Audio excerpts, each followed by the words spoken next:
अस्सलाम वालेकुम मेरे प्यारे भाई और बहनों, आपका इस्तकबाल है आपके और मेरे रमज़ान लाइफ चेंजिंग व्लॉग के 22वें दिन में। तो ये है माई फैमिली एल्बम जो कि मेरी छोटी बहन बनाई है, जिसके अंदर पासपोर्ट फ़ोटो है। सबसे पहले किसकी फ़ोटो है? ये अब्बू की जवानी की फ़ोटो, ये मेरे बड़े भाई की फ़ोटो, और इसके बाद मेरी होगी शायद। इसके बाद मेरी बचपन की फ़ोटो ये रही, और ये मुझसे छोटे भाई की।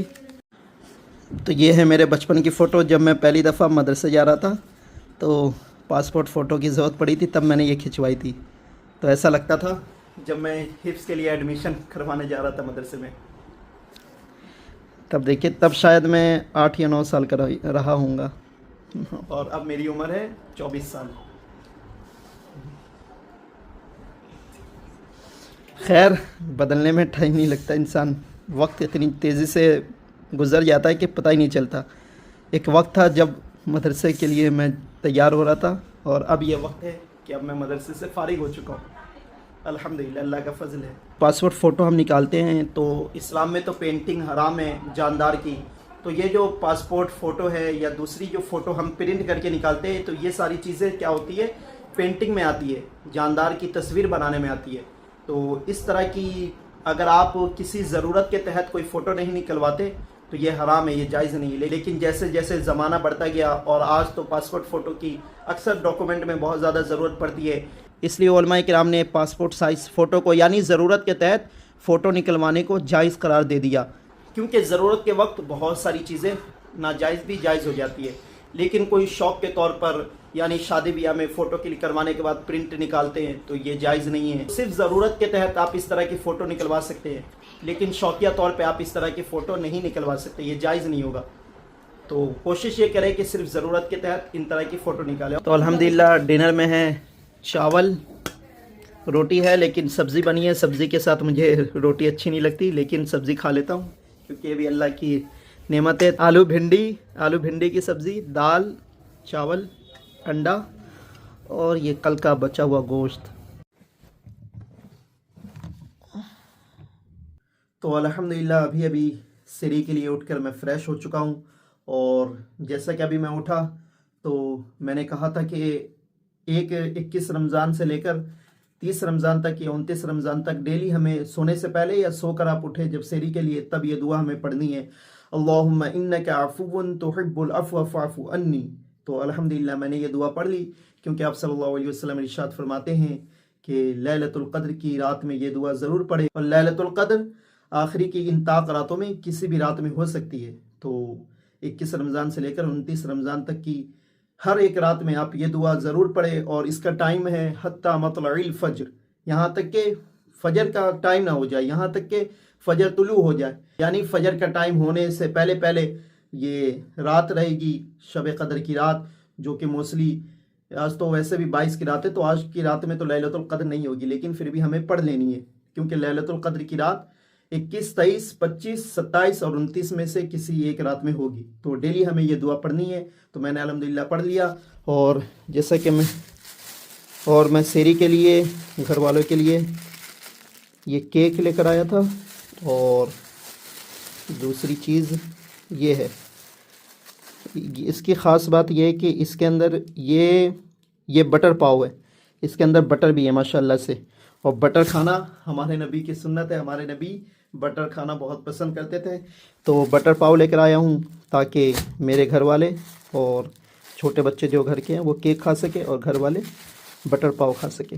तो चलिए अब चलकर सेरी कर ली जाए। तो रात में नबीज़ ड्रिंक तो नहीं रख पाया, लेकिन खजूर खाकर प्यारे नबी की सुन्नत को अदा की जाए। हमारे नबी इरशाद फरमाते हैं कि बेहतरीन सेरी खजूर है।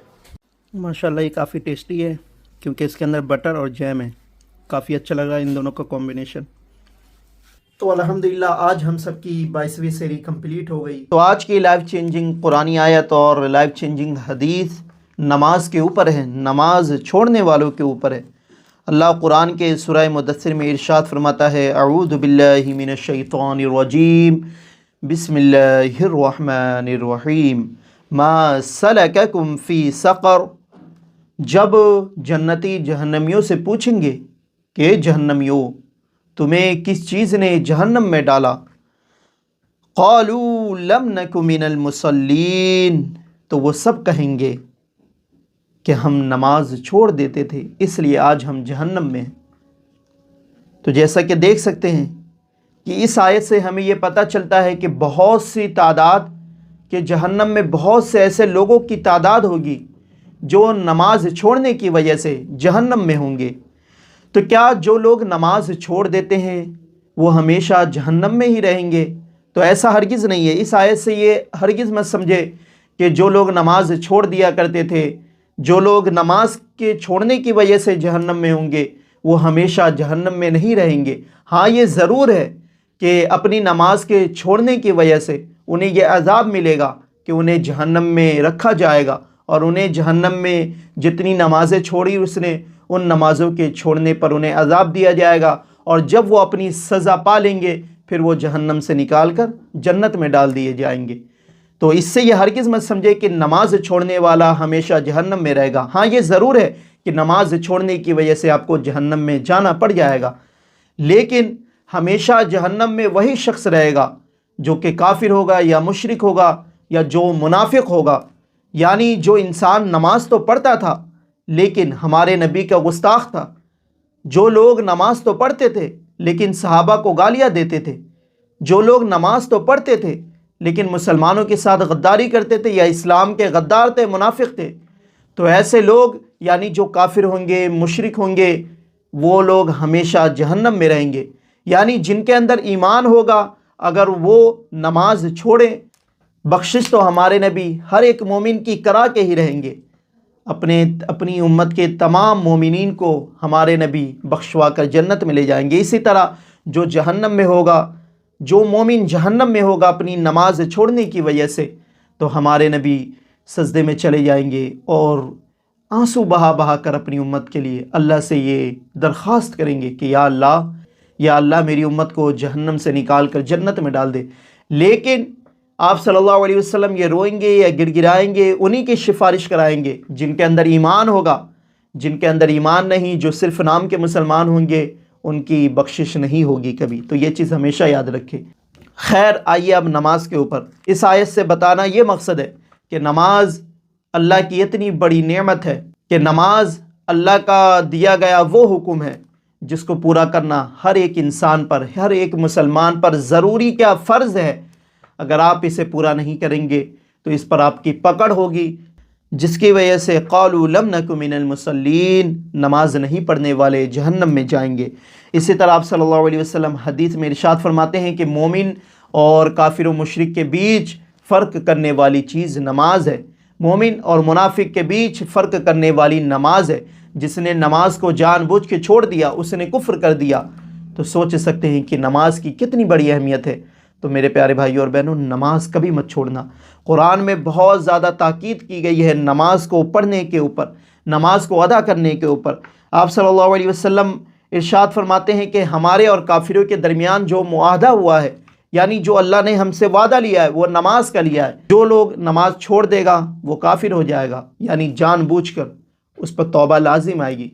तो काफिर का मतलब होता है नमाज का इनकार करना। अगर जानबूझ के कोई इनकार करेगा तब वो काफिर होगा। हाँ, कोई नमाज छोड़ देता है गफलत की वजह से, जिस पे फ़वैलुल लिल मुसल्लीन अल्लज़ीना हुम अन सलातिहिम साहून, जो लोग गफलत में पड़ गए उस पर भी अल्लाह लानत भेजता है। फ़वैलुल लिल मुसल्लीन, हलाकत है उन नमाजियों के लिए जो गफलत में पड़ गए, जिन्होंने नमाज नहीं अदा की। अल्लज़ीना हुम युराऊन, या वो नमाज तो पढ़ते हैं लेकिन अल्लाह के लिए नहीं बल्कि दिखावे के लिए पढ़ते हैं। तो ऐसे लोगों पर भी क्या है, फ़वैलुल लिल मुसल्लीन, ऐसे नमाजियों के लिए हलाकत है।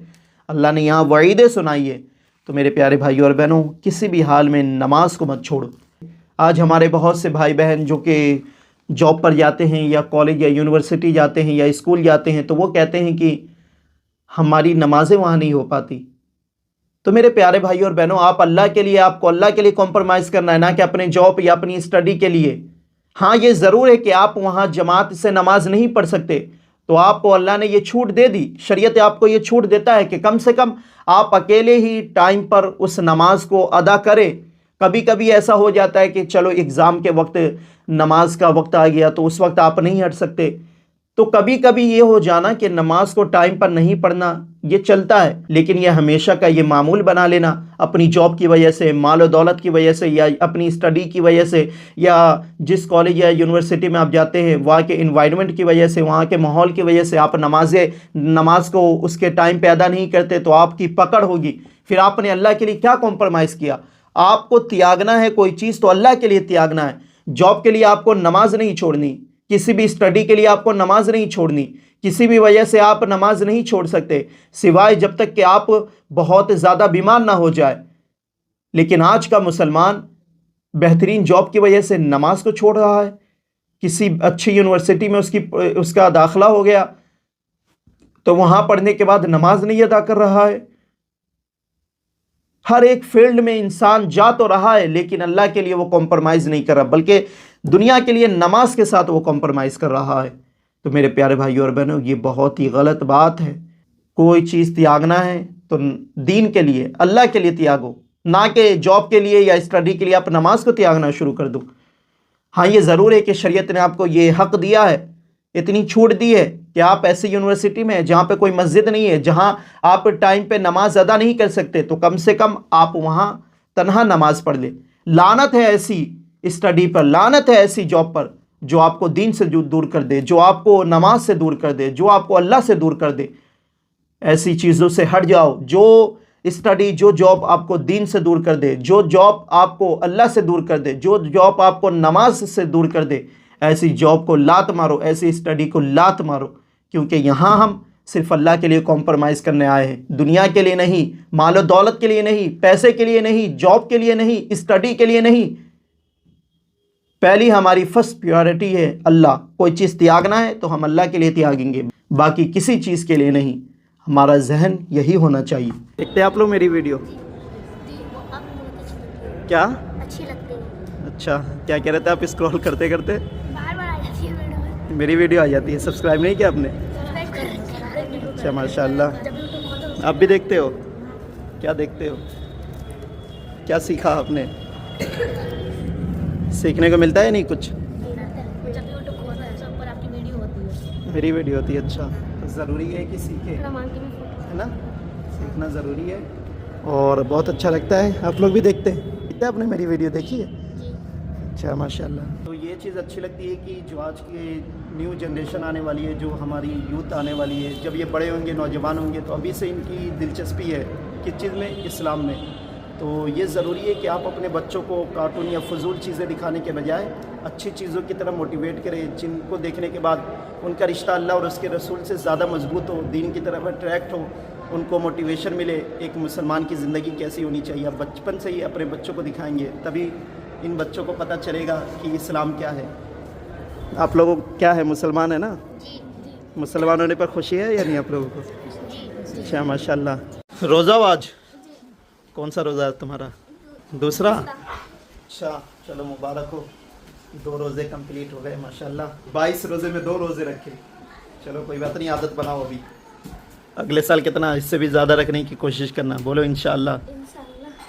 अल्हम्दुलिल्लाह इफ़्तार का दस्तरखान लग चुका है और माशाल्लाह से आज मेहमान भी साथ है। और जब मेहमान दस्तरखान पे हो तो ये अल्लाह की बहुत बड़ी बरकत है। तो अल्हम्दुलिल्लाह आज हम सब के 22 रोज़े कंप्लीट हो गए। तो अल्लाह से बस यही दुआ है कि या अल्लाह हमारे इस रोज़े को कबूल फरमा और इसमें किसी भी तरह की कोई कमी रह गई हो तो अपने फजल से माफ़ फरमा। तो इंशाअल्लाह फिर मुलाकात होती है कल के व्लॉग में। दुआओं में याद रखिएगा।